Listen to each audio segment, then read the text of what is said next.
paling tidak ada pertimbangan secara tata ruang, karena tata ruang itu ilmu yang mengintegrasikan antara beberapa kebutuhan atau memanfaatkan sumber daya yang lain gitu. Nah ini penting buat arsitek. Dibuat tidak sesuai peruntukan. Nah misalnya kan di kita kan pihak owner kan pokoknya bagaimana caranya kalian siasati ya ini kan. Kita mempelajari ada pertimbangan dari arsitek. Jadi arsitek juga itu bisa turut serta dalam planner memanfaatkan bantaran sungai dengan tidak mengurangi kualitas dan tetap menjaga keindahan sungai.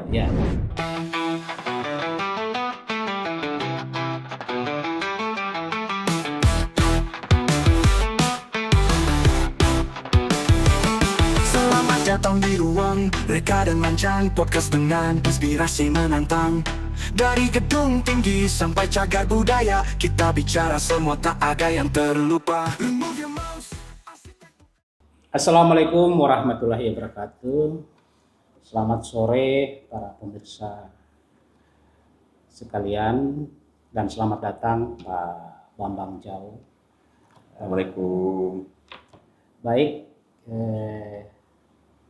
marilah kita akan mengikuti podcast yang ketiga yang kami adakan dari IAI Gorontalo Podcast dengan tema Reka Rancang.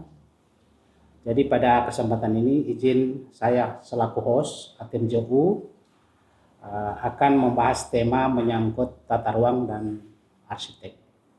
Jadi pada kesempatan ini kita kehadiran salah satu pemerhati tata ruang Gorontalo, Pak Bambang Jau, yang saat ini beliau adalah bekerja di pemerintah daerah Kabupaten Gorontalo Utara di Dinas PU ya Pak Bambang. Di samping itu beliau juga dosen di Bina Taruna dan sebagai pengurus di IAP. Baik, pada kesempatan ini Pak Bambang kita akan coba membahas tentang bagaimana peran tata ruang dikorelasikan dengan arsitek. Barangkali bisa Pak Bambang memberikan semacam prolog bagaimana sih untuk tata ruang ini, khususnya untuk di kita ya di Gorontalo. Silakan Pak Bambang. Baik, terima kasih Bung Aten. Saya mengapresiasi sudah diundang ke sini. Wah, bersyukur sekali dan tadi agak merasa istimewa ya, dibilang pemerhati gitu. Ya memang juga kami berkecimpung di tata ruang ini. Namun sebelumnya saya perkenalkan diri dulu. Nama saya Bambang Jau. Sekarang saya aktivitasnya ya sudah disebutkan tadi di Dinas PU Gorontalo Utara, juga sebagai pengurus IAP Gorontalo, dan sempatlah ngajar juga di jurusan perencanaan wilayah di Bina Taruna. Memang ada kaitannya ya semua bidang ilmu apapun ilmu gitu, yang apalagi di bidang teknik. Katanya tadi itu kita disuruh mengeksplor apa sih itu tata ruang gitu ya. Bagaimana korelasi antara tata ruang ini dan kita? Ya, baik. Sebelum kita mengkolerasikan gitu, kita perlu tahu dulu kenapa butuh tata ruang gitu ya. Mungkin seperti itu yang hal yang mendasari, nanti ada kaitannya gitu. Nah, kenapa kita butuh tata ruang? Atau misalnya kenapa kita butuh ilmu menata ruang gitu atau ilmu perencanaan wilayah dan kota, itu karena semua orang ini punya kebutuhan. Nah kebutuhan inilah yang mendasari kalau semua hal itu harus ditata atau harus direncanakan. Itu yang pertama, karena tujuan kita itu untuk kemakmuran serta kemaslahatan hidup dan keseimbangan dan keberlanjutan. Nah hal yang mendasari kedua itu adalah semua daerah, semua wilayah, semua kota itu punya sumber daya. Ada lagi sumber daya alam gitu. Ada juga sumber daya manusia. Nah, ini kalau kita tidak tata gitu bakal kehabisan gitu atau kalau tidak diatur itu bakal kacau balau gitu. Makanya perlu ada ilmu tata ruang. Gitu.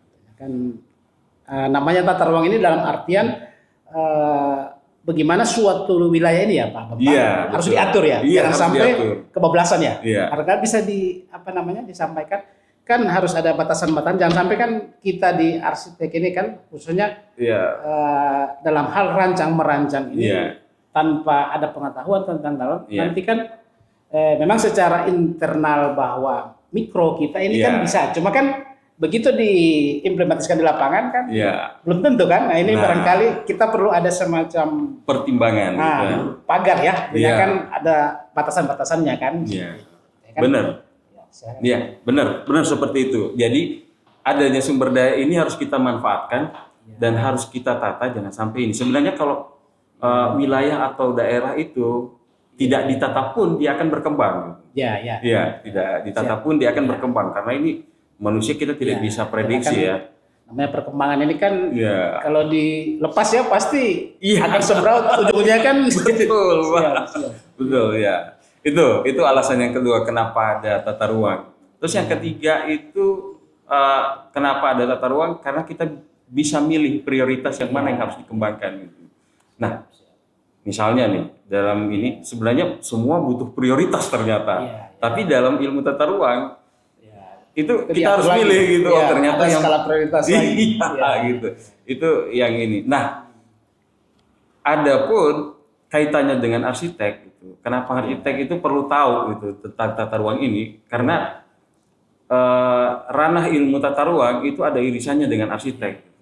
Apalagi di ranah ilmu rancang kota. Di mana kita lihat dalam hal perencanaan kawasan kan. Kalau memang kalau untuk skop bangunan persatuan kan tidak terlalu pengaruh. Cuma kan bagaimana dalam hal kita merancang suatu kawasan. Iya, betul sekali Pak. Karena di situ ada lingkungan binaan, ada manusianya di situ, ada ada lahan terbangunnya dan lain sebagainya. Nah di situ. Nah penting buat arsitek itu, kalau menurut saya sih mengetahui tata ruang itu karena gitu. Sebelum kita mendesain, merencanakan dan lain sebagainya, gitu. Ya, paling tidak ada pertimbangan secara tata ruang karena tata ruang itu ilmu yang mengintegrasikan antara beberapa kebutuhan atau memanfaatkan sumber daya yang lain gitu. Nah ini penting buat arsitek. Kenapa harus tahu tata ruang? Nah implementasinya juga ada. Gitu.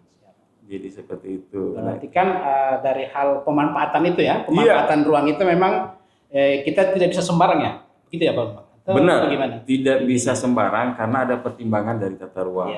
Nah, wujud dari tidak bisa sembarangnya itu ada dari legalisasi dari dokumen yang sudah disusun oleh seorang planner, gitu. Seorang planner atau seorang perencana tata ruang. Jadi itu ya mungkin arsitek atau bidang ilmu lain itu bisa memanfaatkan seperti itu. Nah, ternyata gitu ya.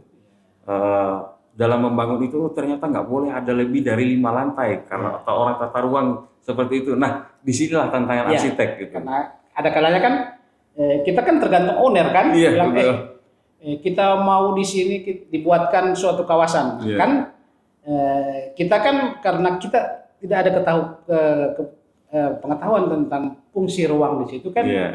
Ikuti aja keinginan. Nah, ini kadang jadi berbenturan. Nah, enaknya seperti apa itu? Apakah kita harus identifikasi dulu mengetahui ininya atau kita ikut ke ownernya? Enaknya seperti apa? Jadi sebenarnya enak nggak enaknya itu ya tetap disitulah tantangan arsitek gitu. Jadi sebaiknya dalam hal merancang yang keterkaitannya dengan lingkungan lainnya, lingkungan binaan lain. Atau sekitarnya, atau tetangganya, atau neighborhood-nya, itu sebaiknya kita mengikuti aturan legalisasi yang dari perencanaan. Tetap harus koordinasi dengan pemerintah setempat ya. Betul. Bahwa di sini difungsikan untuk apa ya? Betul. Cuma kadang di lapangan itu kan kita ketemu bahwa ini sudah ada existing, bagaimana ini? Tinggal pengembangan. Gimana kan? Ini kan kasuistik kan? Apakah ada solusi-solusi tersendiri untuk kasuistik seperti itu? Nah, memang benar gitu, sudah ada existing. Tapi dengan adanya existing itu, tantangannya bergeser ke arah si planner ini sendiri gitu ya. Si planner ini sendiri. Loh, ini nantinya akan dibangun sebuah perdagangan jasa gitu. Ini akan nantinya dibangun sebuah ini gitu. Kan kawasan yang tidak sesuai peruntukan, nah ini kan, aduh. Nah, di dalam tata ruang itu kita belajar bagaimana mengintegrasikan gitu antara satu kebutuhan dan kebutuhan yang lain gitu ya, Pak. Nah, ini kadang-kadang juga gitu. Kita sudah sesuai peruntukan ini, gimana caranya ini? Nah, sekarang ada paradigma ya itu harus kita kendalikan sih. Nah, jadi kerjaan tata ruang itu tidak hanya merencanakan, tapi juga kita mengontrol. Gitu. Nah, di ranah kontrolan ini kita berupaya untuk mengembalikan fungsi suatu misalnya bangunan atau fungsi suatu aktivitas itu berada di jalurnya gitu ya. Jadi seperti itu atau sesuai peruntukannya. Karena memang artinya ini kita cerita di kasus. Kan contoh kasus misalnya bahwa ada suatu kawasan yang mau dibuat tidak sesuai peruntukan. Nah, misalnya kan di kita kan pihak owner kan pokoknya bagaimana caranya kalian siasati ya. Ini kan ini kan yang jadi problem di kita. Di satu sisi kan setelah kita melakukan koordinasi dengan pemerintah setempat bahwa di sini fungsinya kan untuk kawasan pendidikan. Lalu kan ini owner maunya kita ada fungsi jasa di sini. Nah, ini kan misalnya ini kan contoh. Jangan kan jasa, Pak. Industri pun kadang mau diterima di situ. Ya, itu kan dalam di kota itu kan. Jadi itulah kembali lagi ini tantangan ini kepada seorang planner. Nah, planner itu bukan hanya merencanakan tapi juga mengendalikan, di mana di situ ada instrumen pengendalian, Pak. Nah, instrumen pengendalian di situ kayak insentif dan disinsentif itu yang akan kita ini. Apabila tidak membangun dan tidak sesuai dengan fungsi peruntukannya, maka ada disinsentif yang akan berlaku di situ. Bisa kan kena punishment ya? Iya, kena punishment gitu. Jadi disitulah fungsi pengendaliannya.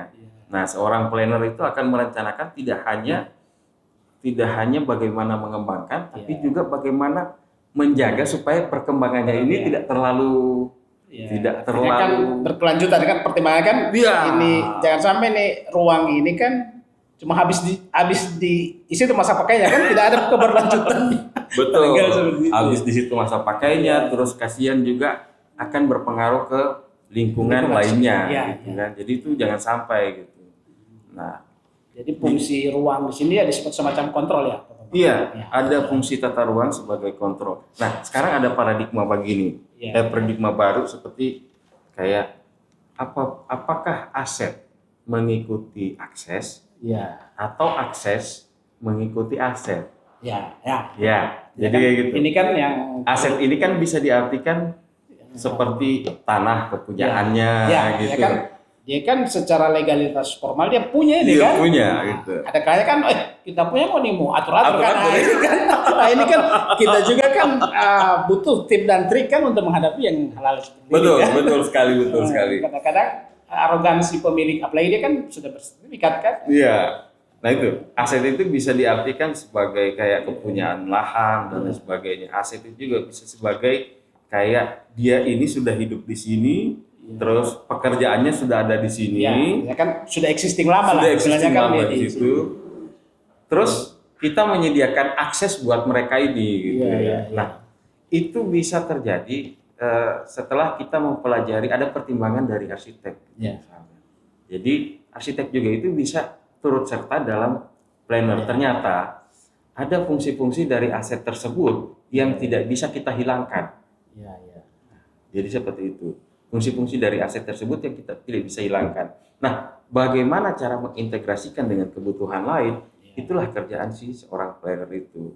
Jadi bisa jadi perencanaan yang berlaku di lokasi itu, lokasi yang disebutkan Bapak tadi, Pak Bung Aten tadi, itu adalah perencanaan yang akses mengikuti aset. Tapi kan memang aksesnya kita siapkan aksesnya kan. Iya, siapkan Jadi aset. aset ini bisa mengikuti yang Ya. Jadi kita menyediakan akses yang sudah mengikuti aset yang sudah Ya. ada itu. ya kan ini existingnya kan yang Iya. dinamakan program ruang atau perlakuan ruangnya kan Iya. diusahakan untuk bisa mendekati itu Iya. ya. Itu ya. Dan itu ya pasti ada pertimbangan hal-hal penting, Iya. mulai dari sosialnya, mulai dari ekonominya, mulai dari mungkin pertimbangan lainnya juga gitu. Jadi dari segi arsiteknya atau sejarahnya bisa Iya, jadi ya, siap. sejarahnya. Jadi seperti itu. Nah, kemudian yang kedua, aset mengikuti akses. Silakan.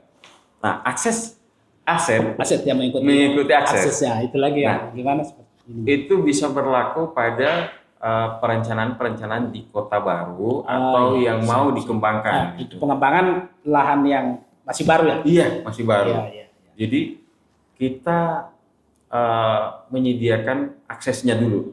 Iya. Nanti baru kita baru aset itu akan mengikuti bahwa oh sekarang sudah melirik, ternyata potensi besar di situ di wilayah situ, ternyata bisa dijadikan atau diberikan investasi yang besar gitu. Artinya kan ada peluang yang artinya kan dia kayak kawasan baru kan. Iya. Jadi bisa diciptakan kan Iya. peluang-peluang untuk Nah. menarik investor ya. Seperti Iya, itu ya. jadi akses itu bukan cuman kayak meaningnya itu bukan hanya sekedar jalan, Iya. tapi fasilitas dan Ya, infrastruktur lain gitu. kan sudah harus Sudah harus di situ. Apa kegiatannya yang utama di situ? kan Jadi kayak seperti menciptakan suatu kawasan baru begitu ya. Iya, seperti itu. Jadi itu mungkin sebuah paradigma baru yang sudah didikan di Kementerian ATR gitu untuk kalau dalam pemahaman saya perannya seperti itu, mengembangkan baru atau di perencanaan yang sudah ada atau existing gitu seperti itu. Lagi-lagi kita kalau mau merencanakan seperti itu juga tidak sembarangan gitu. Iya, itulah kan. Iya, mau milih mana nih gitu ya. Itulah. Kan kembali seperti disampaikan tadi kan ada skala prioritasnya kan. Betul.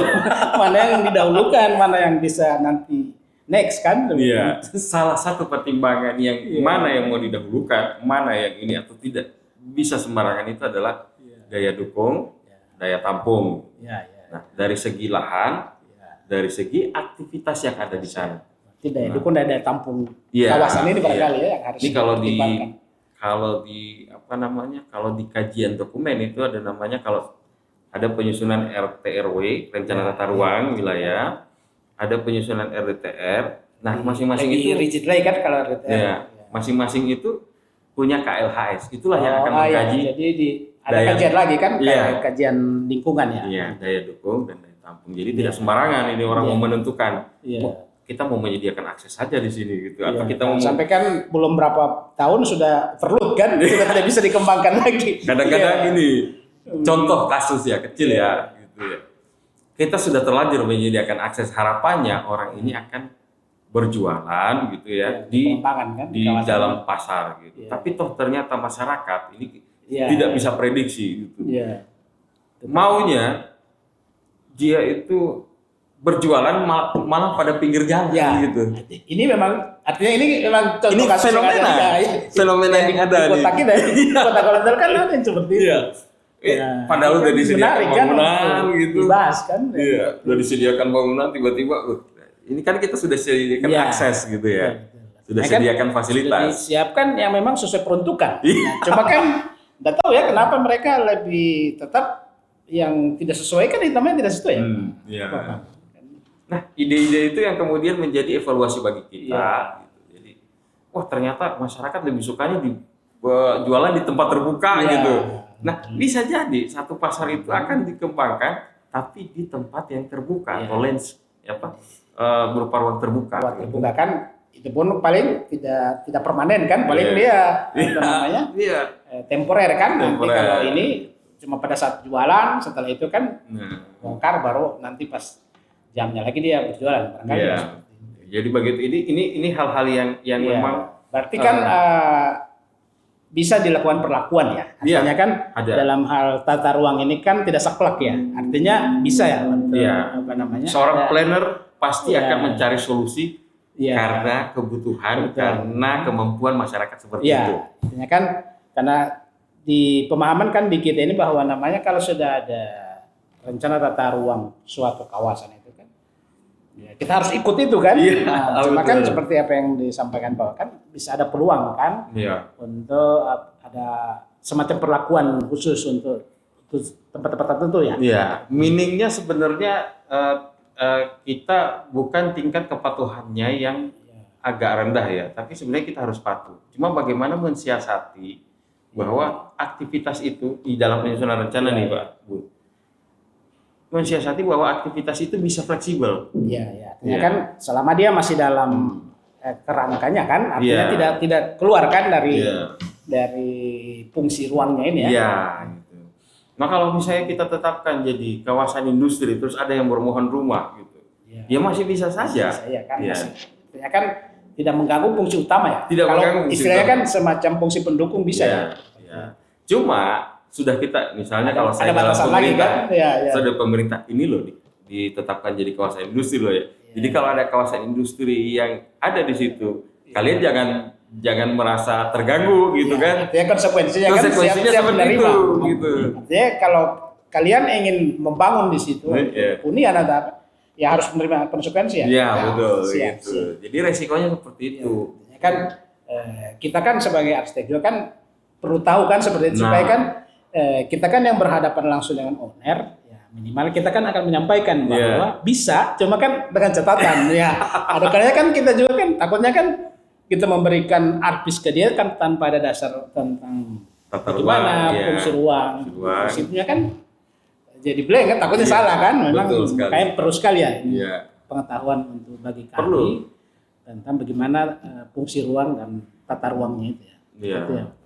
Ya, jadi itu yang Iya. apa namanya? Yang menjadi tantangan kami. Kami harus Iya. memikirkan nanti juga arsitektur ini akan mudah gitu. Seorang Iya. arsitek nanti akan mudah seperti Siap, itu siap. gitu. Pokoknya kan ujung-ujung dari setiap kita dapat order dari pihak pemohon ini kan izin kan takutnya kita sudah bikin bagus-bagus apa semua pas mau diajukan perizinan kan tidak bisa kan tetap di kita juga kan kena imbasnya kan. Iya, iya. Makanya kan memang perlu ya untuk pengetahuan kita Perlu tentang, sekali, Pak, perlu.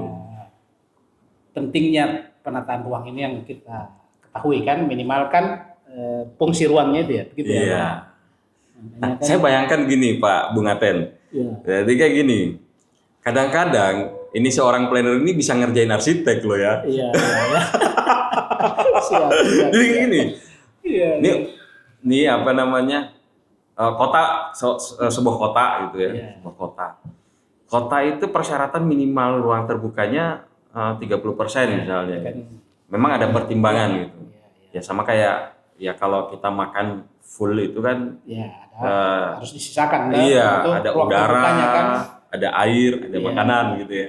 Jadi ruang terbuka ini sama kayak isi perut kita lah ya. Iya. Kita harus menyisakan kayak sebuah kota ini sama kayak isi perut kita. Kita harus menyediakan 30% lah untuk ruang fleksibel sebagai sirkulasi udara dan lain sebagainya. Iya.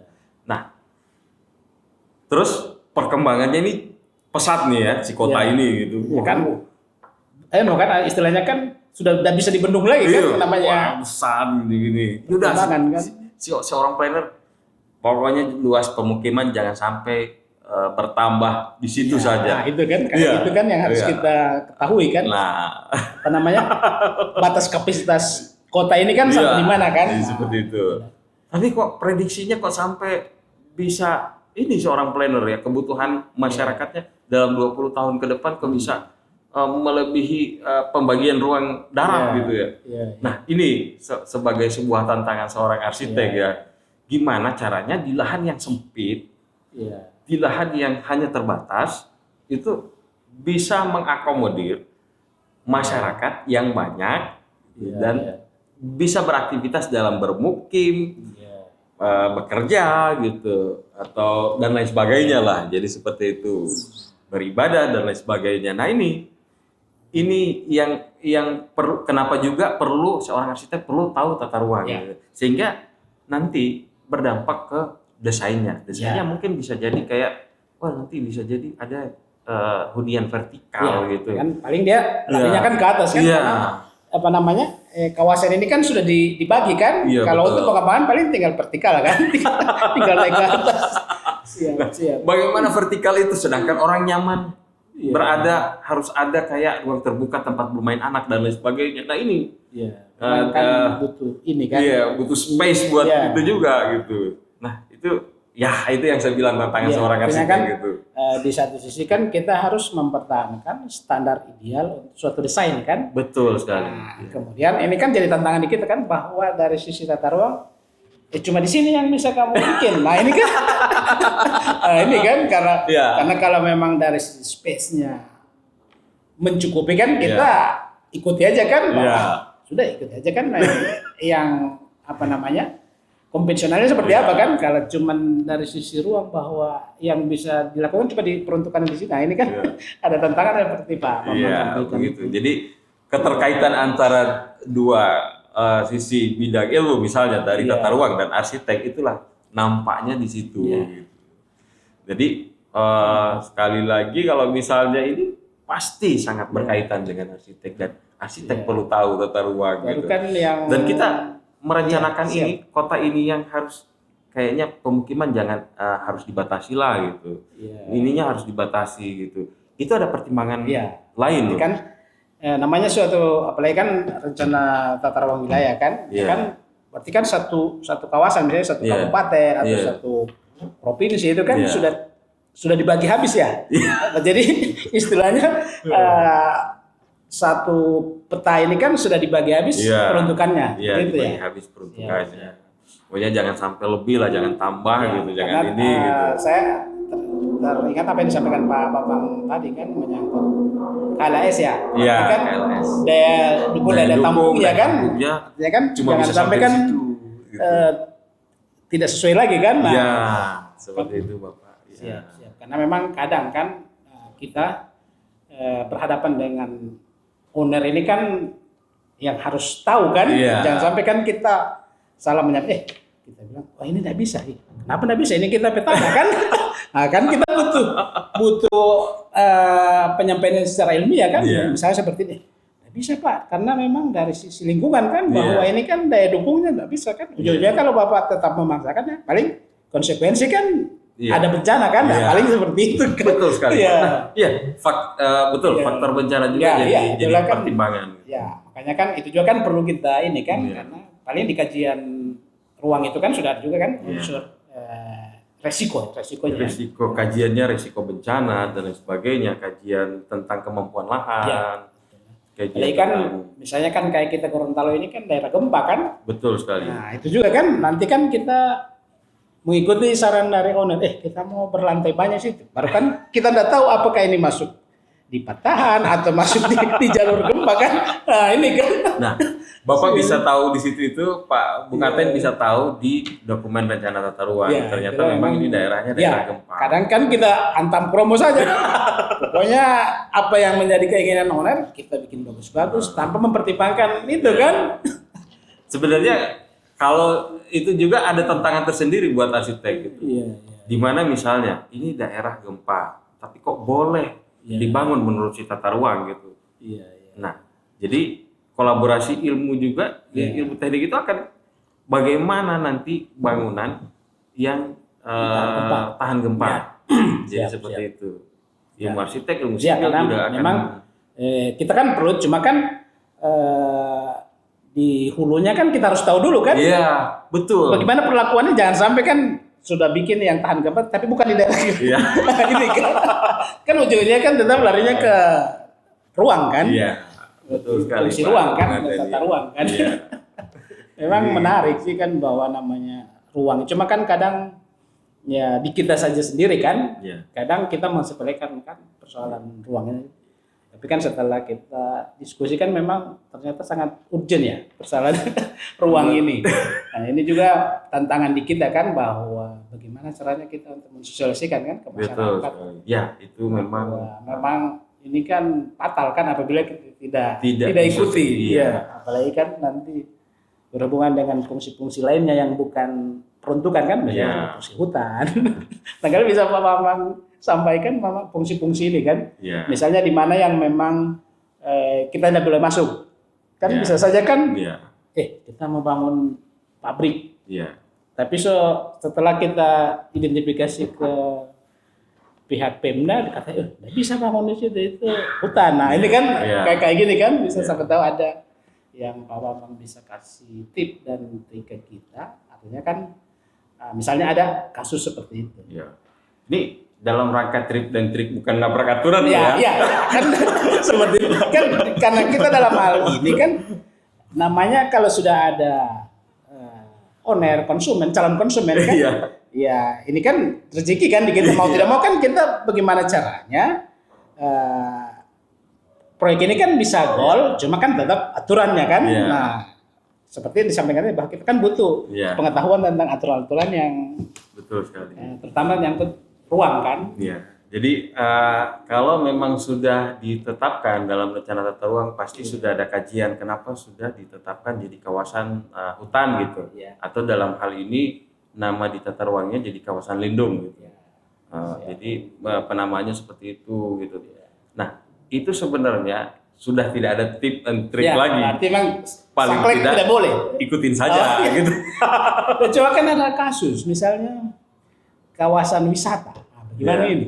Kan contoh kasus ini kan banyak sekali kan yang bikin kawasan wisata di bantaran sungai. Yang di kawasan hutan. Nah, bagaimana ini kan? Kan itu kan tetap dia akan melibatkan kita dalam hal mendesain kan. Betul sekali. Iya kan? Memang itu jadi tantangan buat seorang arsitek. Nah, dalam artian itu lagi ada fenomena yang memang sudah ada fenomena yang bisa dihubungkan dari akses mengikuti aset. Kayak gitu. Asetnya memang sudah ada di bantaran sungai, di sempadan pantai. Existingnya suara di situ. Existing suara di situ, kan kayak gitu. Nah, sementara ini kok ditetapkan sebagai kawasan perlindungan setempat. Nah, tinggal bagaimana cara desainnya. Jadi kan tata ruang itu kalau di sempadan sungai memang nantinya itu difungsikan sebagai perlindungan sungai. Gitu. Jadi seperti itu. Ini kan artinya ini kita ambil contoh kasusnya yang Tamendau. Nah, bagaimana tanggapan Bapak melihat Tamendau ini kan, karena sudah banyak yang bikin balaso di laut ini dibikin. Artinya kan ini kan sama tahu kan, berarti kalau memangnya tidak bisa ikut kan menyampaikan bahwa ini tidak bisa. Konsep dari perencanaan seorang, mungkin saya juga pernah belajar ilmu rancang kota di S2 saya.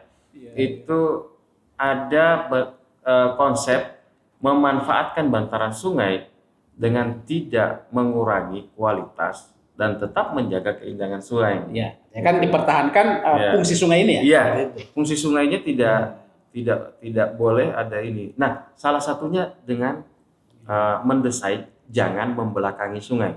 Berarti kan istilahnya jadi front kita bagian depan ini supaya kan sungai ini kan tetap terjaga jadi seperti itu. Bantaran sepadan pantai juga gitu.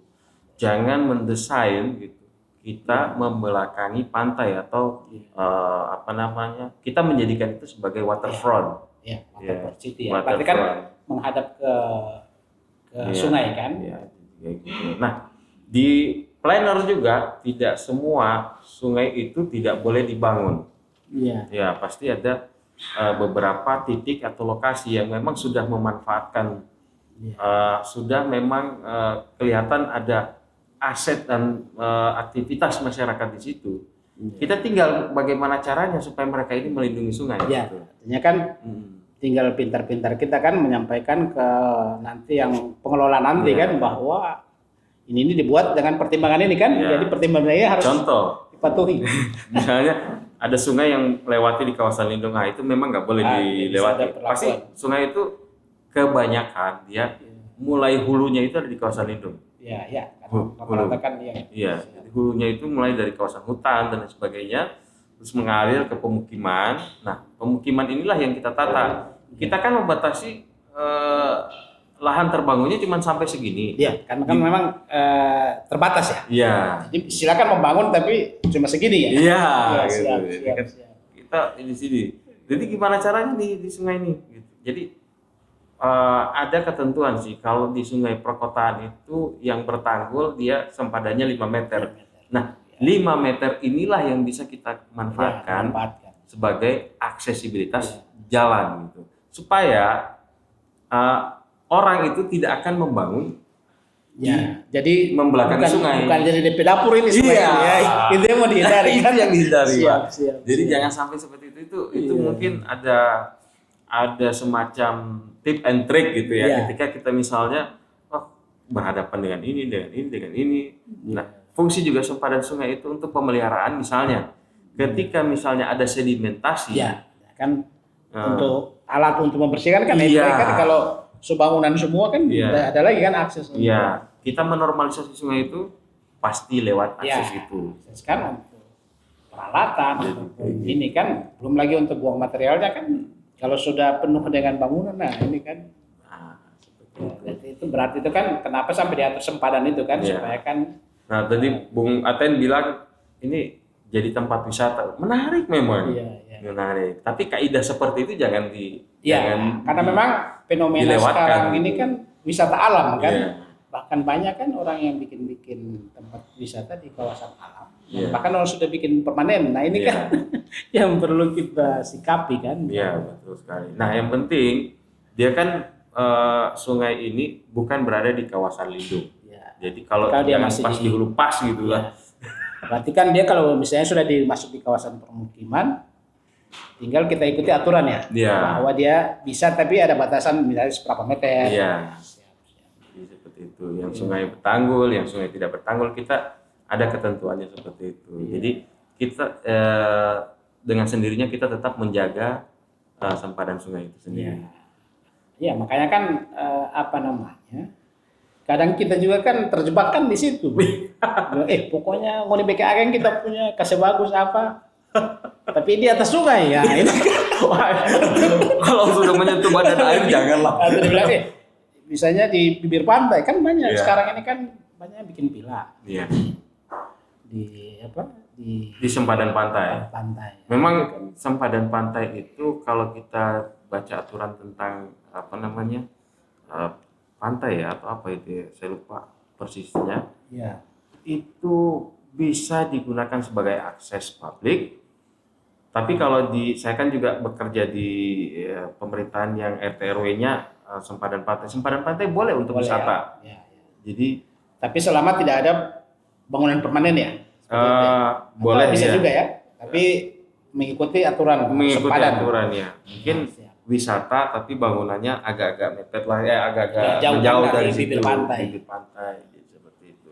Ada ketentuan jaraknya seperti itu. Bagaimana dengan masyarakat yang memang sudah terlanjur ada di pantai? Ya, itulah kan Iya. ada existing masyarakat yang Iya. memang sudah ada bangunannya di Iya. situ. Nah, sekali lagi berlaku di akses mengikuti. Ya, berarti kita bikin front Akses, ya. Berarti iya. kan dia bikin akses depannya menghadap Iya, pantai. Iya. Kalau waterfront itu nggak bisa diterapkan di. Iya.